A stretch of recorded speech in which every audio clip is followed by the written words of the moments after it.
My daughter-in-law called, "Thanksgiving dinner is off. Everyone got food poisoning."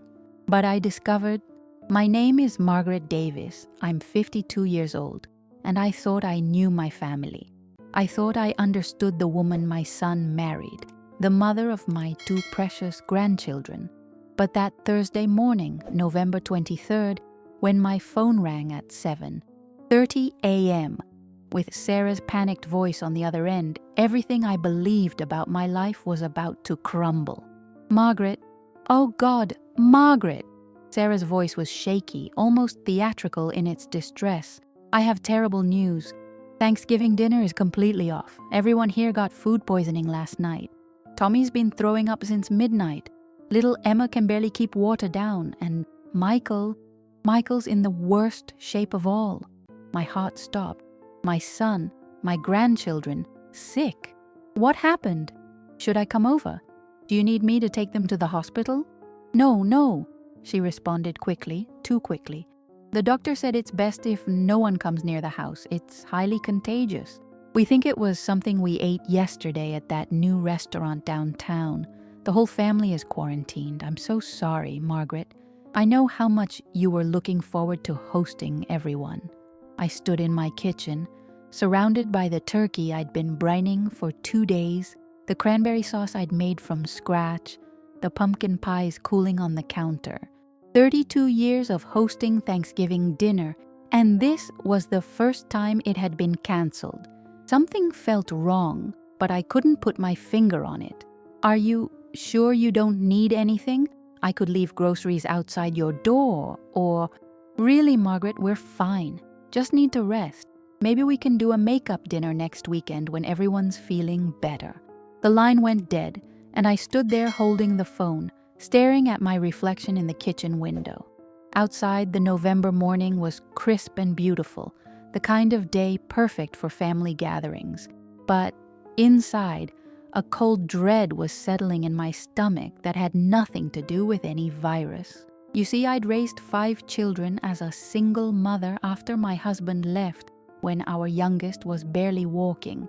I knew the sound of genuine distress, and I knew the sound of deception. Sarah's voice carried the latter, wrapped in layers of manufactured panic that didn't quite ring true. But I'm getting ahead of myself. Let me tell you how we got here. How I spent 25 years building what I thought was a strong, loving family, only to discover that the foundation was built on quicksand and the people I trusted most had been plotting against me all along. Where are you watching this story unfold? If it resonates with you, please like and subscribe, because what I'm about to tell you will shock you to your core. To understand how devastating that phone call was, you need to understand the life I'd built. After my husband David walked out in 1995, leaving me with 5 children between the ages of 3 and 17, I made a promise to myself and to them. Our family would survive and we would thrive. I worked 3 jobs, sometimes 4, to keep us afloat. I missed countless hours of sleep, gave up every personal dream I'd ever had, and poured every ounce of my energy into making sure my children never felt the absence of their father. Michael was my second eldest, and from the beginning, he was my sensitive one. Where his older brother James was independent and self-sufficient, Michael needed constant reassurance, constant validation. He was the child who would crawl into my bed during thunderstorms well into his teenage years, who called me crying from college because he'd failed a test, who seemed to need my approval for every major decision he made. When he brought Sarah home during his senior year at college, I was genuinely happy for him. She was beautiful, certainly, petite with blonde hair and blue eyes that seemed to sparkle when she laughed. She was studying elementary education, came from what appeared to be a good family in Connecticut, and most importantly, she seemed to make Michael happy in a way I'd never seen before. "Mom, I think she's the one," he told me that first Christmas she joined us. We were standing in this very kitchen, and his face was glowing with the kind of joy that makes a mother's heart sing. She gets me, you know? She understands how important family is. Looking back, I should have paid more attention to how she understood family. During that visit, I noticed how she observed everything: our traditions, our inside jokes, the way we all naturally gravitated toward the kitchen during meals. She took mental notes with the precision of an anthropologist studying a foreign culture. At the time, I thought she was just trying to fit in. Now I realize she was gathering intelligence. They married 2 years later in a beautiful ceremony that I largely paid for, though she told her family that her parents had covered most of the costs. It was my first glimpse into her capacity for deception, but I rationalized it away. Maybe she was embarrassed that her family couldn't afford it. Maybe she wanted to preserve their dignity. I was so eager to welcome her into our family that I overlooked the red flags that, in hindsight, were blazing like emergency flares. The first few years of their marriage were what I'd call the honeymoon period of our relationship. Sarah was attentive, almost deferential. She called me Mom from the very beginning, something that touched me deeply since I'd never had a daughter. She asked for my recipes, wanted to know about Michael's childhood, seemed genuinely interested in becoming part of our family fabric. When Tommy was born in 2018, I thought my heart might burst with joy. My first grandchild, a beautiful baby boy with Michael's dark hair and Sarah's blue eyes. I was at the hospital within an hour of his birth, tears streaming down my face as I held this tiny miracle who carried our family into the next generation. I want you to be as involved as possible, Sarah told me, cradling Tommy in the hospital bed. I never had a close relationship with my mother-in-law, and I want things to be different for us. I want our children to know their grandmother's love. Those words felt like a balm to wounds I didn't even know I carried. Here was a chance to be the grandmother I'd always dreamed of being, to shower my grandchildren with the kind of attention and affection that my own scattered childhood had lacked. For the first 2 years of Tommy's life, I was deeply involved. I babysat twice a week, attended every doctor's appointment Sarah would let me come to, and slowly, carefully, allowed myself to believe that I'd finally found the daughter I'd always wanted. When Emma was born in 2020, during the height of the pandemic, I was one of the first people to hold her, wearing a mask and gloves but unable to contain my tears of joy. "Look at her, Margaret," Sarah whispered, placing Emma in my arms. "She has your nose and Michael's chin. She's perfect." Emma was perfect. They both were. And for a brief shining moment, I felt like the luckiest woman alive. I had raised 5 successful children despite impossible odds. I had 2 beautiful grandchildren who lit up when they saw me, and I had a daughter-in-law who seemed to genuinely care about our family's bond. But sometime around Emma's first birthday, things began to shift in ways so subtle I almost didn't notice them at first. The changes started small, so incrementally that I questioned whether I was imagining them. Sarah began canceling our weekly coffee dates more frequently.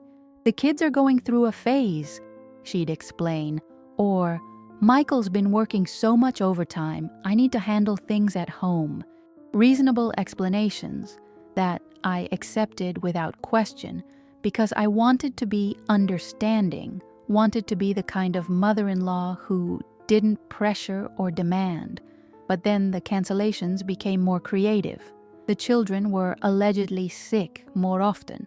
Mysterious stomach bugs that lasted exactly as long as planned family gatherings. Tommy had supposedly developed an unusual sleep schedule that made visits impossible. Emma was going through a stranger anxiety phase that, conveniently, only seemed to affect me. "I'm so sorry, Margaret," Sarah would say, her voice dripping with regret that I now recognize as performance art. You know how unpredictable toddlers can be. Maybe next week? Next week would bring another excuse and another until months would pass between visits. When I did see my grandchildren, Sarah hovered constantly, monitoring every interaction, cutting visits short with sudden claims of nap times or appointments that hadn't been mentioned before. The most painful part was watching my relationship with Tommy deteriorate. This child who had once run to me with arms outstretched now seemed hesitant, even fearful. He would look to his mother before responding to my questions, as if seeking permission to engage with his own grandmother.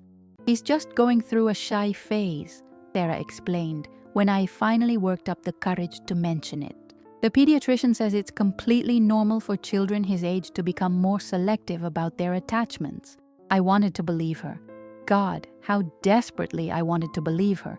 Because the alternative, that my daughter-in-law was systematically alienating my grandchildren from me, was too painful to contemplate.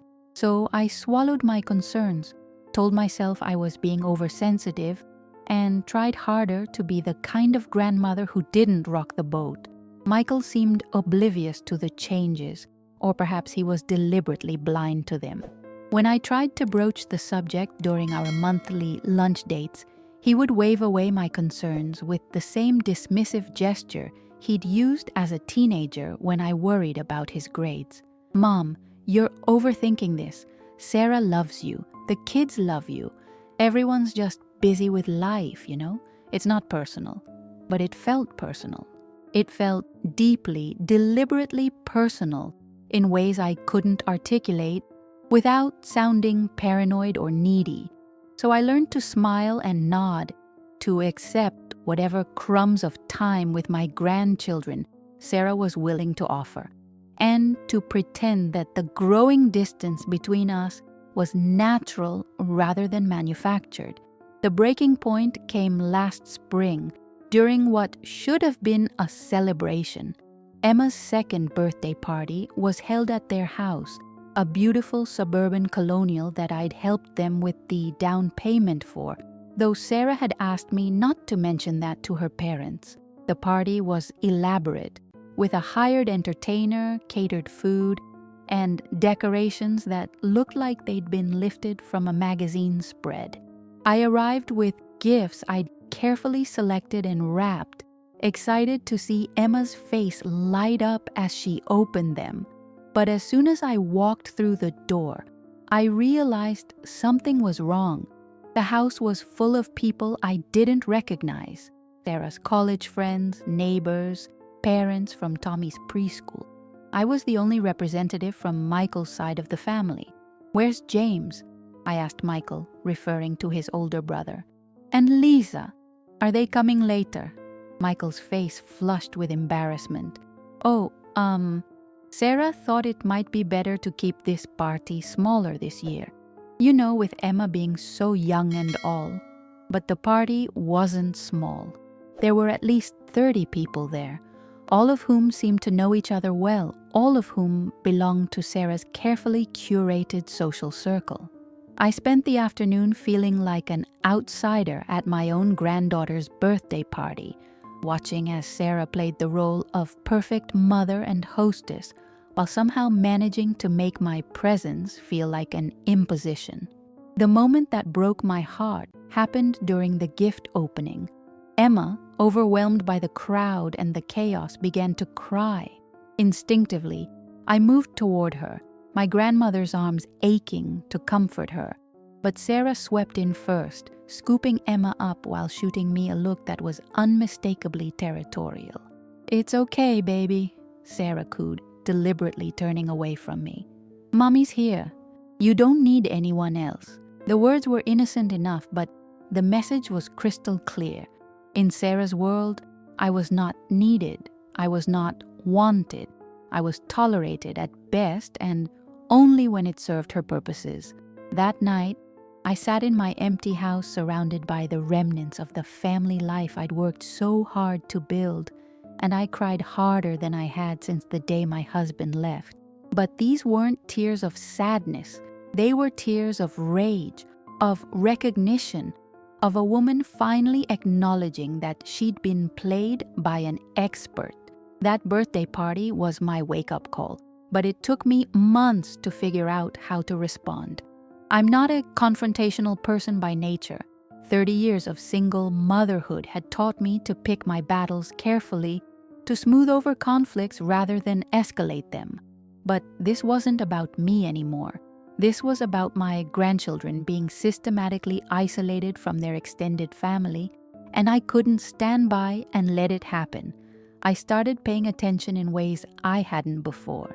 When Sarah called to cancel visits, I began writing down the exact excuses she gave and the dates. When I did see the children, I started noting their behavior, their responses to me, the way they looked to their mother before speaking. I felt like a detective gathering evidence for a case I wasn't sure I'd ever have the courage to present. The breakthrough came in September, completely by accident. I was at the grocery store struggling with a heavy bag of cat food when a familiar voice called out behind me, "Mrs. Davis, is that you?" I turned to see Jennifer Walsh, a woman I'd known peripherally through our children's school activities years ago. Her daughter had been in Michael's class, and we'd served on the PTA together during their middle school years. "Jennifer, how wonderful to see you. How is Rebecca?" We chatted for a few minutes about our adult children, the way mothers do when they reconnect after years apart. Then Jennifer mentioned something that made my blood freeze. "I saw your granddaughter at the park last week with her mother. Such a beautiful little girl, though I was surprised to see them there during school hours. I thought your daughter-in-law was one of those mothers who structured every minute of their children's lives." "School hours?" I asked carefully, my heart beginning to race. "Tuesday afternoon around 2 o'clock. They were at Riverside Park with a whole group of other mothers and kids. It looked like some kind of play date or mom's group meeting." Tuesday. The day Sarah had called to cancel our planned visit because Emma had a stomach bug and couldn't leave the house. The day she'd specifically told me that Emma was too sick to be around other people, that they needed to stay home and rest. I managed to keep my composure through the rest of our conversation, but inside, I was reeling. This was the first concrete proof I'd found of Sarah's deception, and it opened up a terrifying possibility. If she was lying about this, what else was she lying about? That night, I did something I'd never done before. I drove past Michael and Sarah's house, not to spy exactly, but to observe.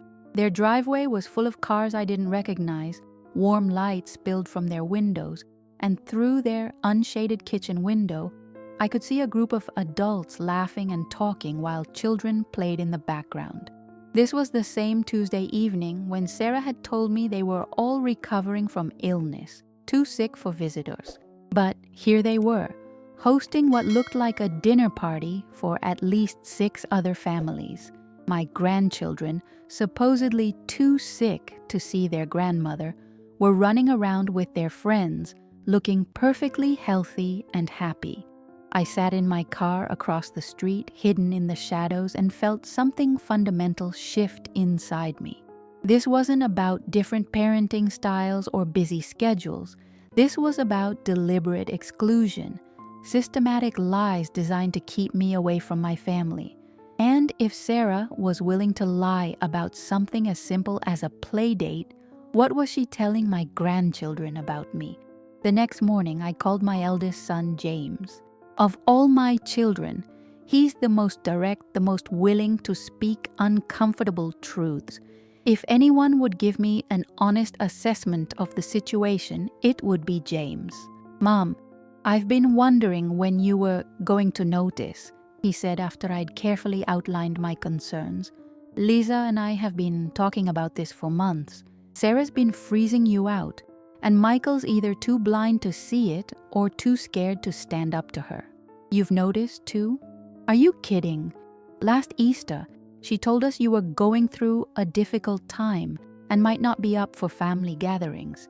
She made it sound like you were having some kind of mental health crisis. When we called to check on you, you seemed perfectly fine." and my hands were shaking as I gripped the phone. She told you I was having mental health problems? She's been telling everyone different stories, Mom.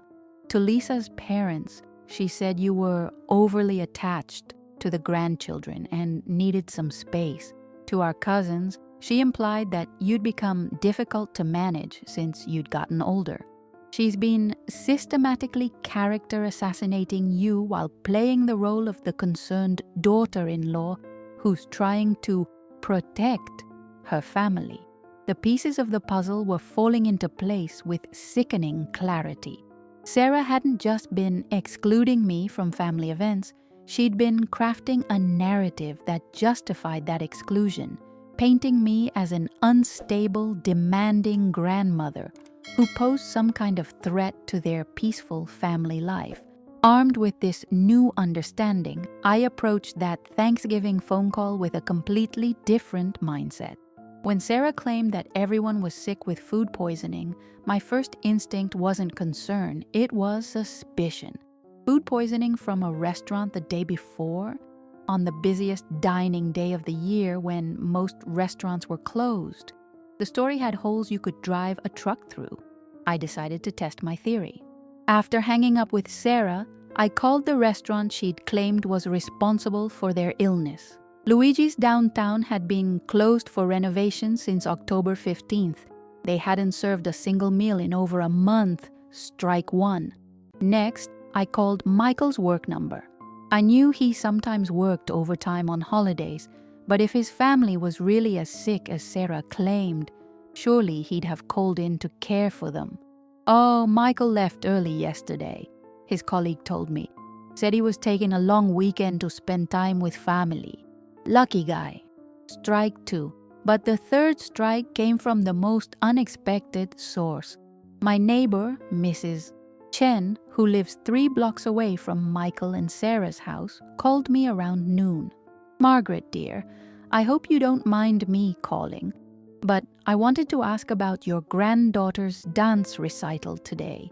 My niece is in the same class, and I saw little Emma performing this morning. She was absolutely adorable, but I was surprised you weren't there. Usually grandparents attend these things."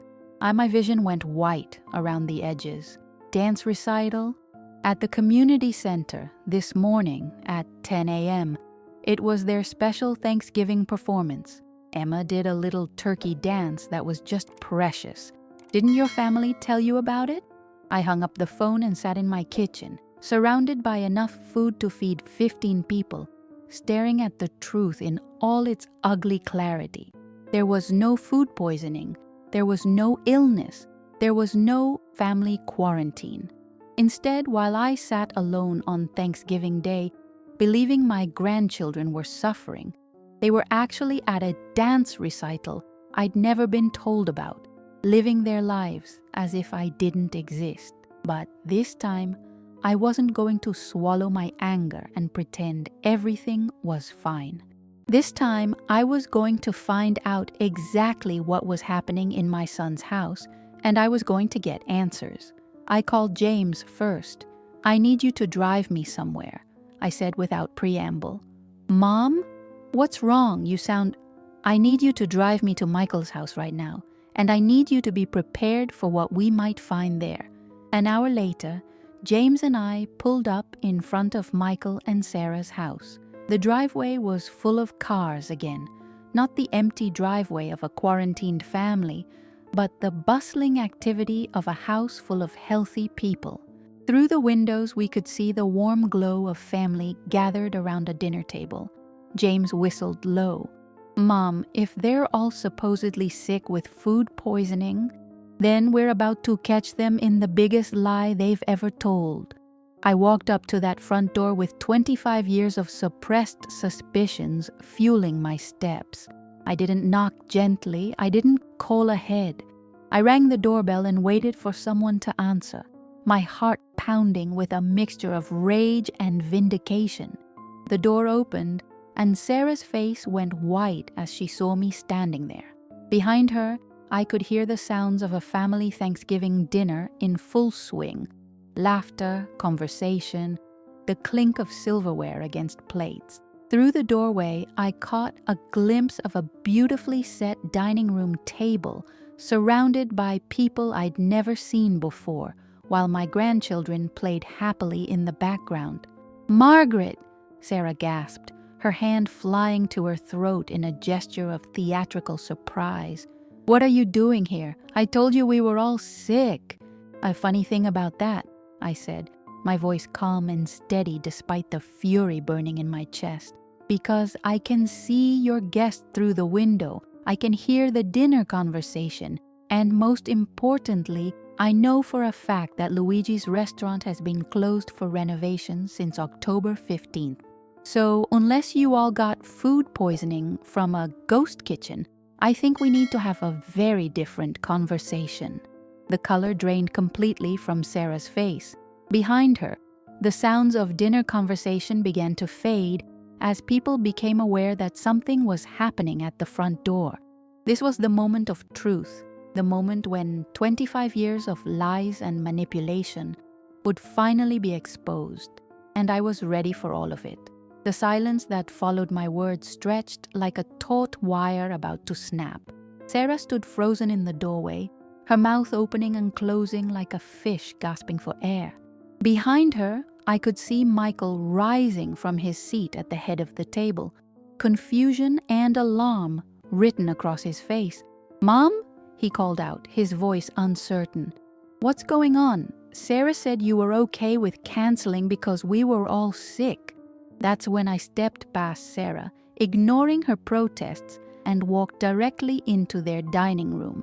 James followed, his presence a comforting reminder that I wasn't facing this alone.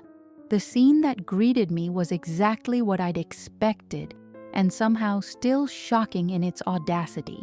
The table was set for 12 with Sarah's finest china, the wedding china I'd given them as a gift. A golden brown turkey sat at the center, surrounded by all the traditional fixings that would have taken hours to prepare.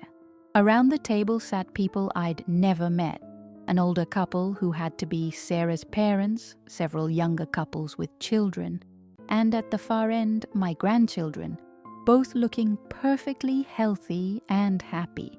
"Hi, Grandma," Tommy called out, his face lighting up with genuine joy at seeing me. "Look, I made you a turkey picture at school." He held up a construction paper craft that I'd never seen because, apparently, I was supposed to believe he was too sick to attend school. The room fell silent as everyone stared at me. Sarah's mother, an elegant woman in her 60s, looked between her daughter and me with growing understanding. One of the younger men, clearly uncomfortable with the tension, started to gather his children to leave.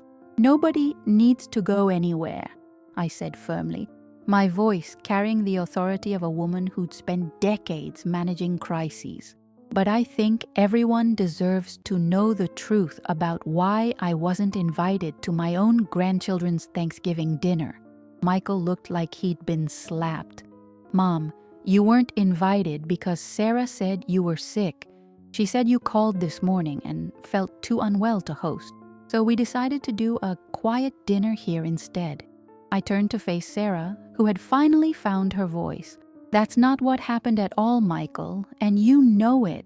I called this morning concerned about my grandchildren's health because your wife told me they all had food poisoning from a restaurant that's been closed for over a month."